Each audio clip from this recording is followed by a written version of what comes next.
There were over 100 companies that went public in the 93 to 96 time frame, and the analysts and public investors were looking for data in order to evaluate those companies relative to one another.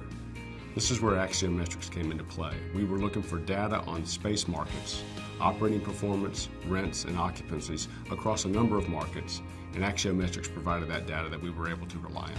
If you're a public investor and you were going to invest in apartment REITs, which companies were you going to choose? You were going to choose those who outperformed. So axiometrics was a big part of that because we needed data to support the decisions we were making that would show our outperformance. We needed to have data to be able to evaluate which markets produce revenue growth above the U.S. average and the volatility in that revenue growth over time. The change in occupancies, the change in compounded annual growth in rents, these were all important metrics to us. Having consistency of the data was also important.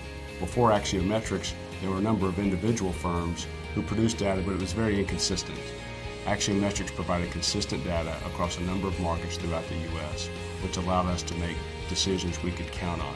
With axiometrics, we have a significant amount of information that's valid and covers the breadth of the country and provides data that you can evaluate and therefore base decisions on.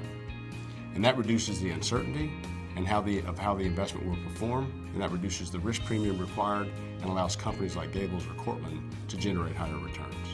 I spoke with several Wall Street analysts and former COOs of REITs. The consensus was that axiometrics was one of the strongest in the field.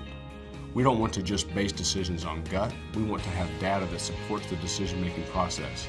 And we found axiometrics to be a great source of data that we can evaluate from period to period and help us make solid decisions that will allow us to outperform.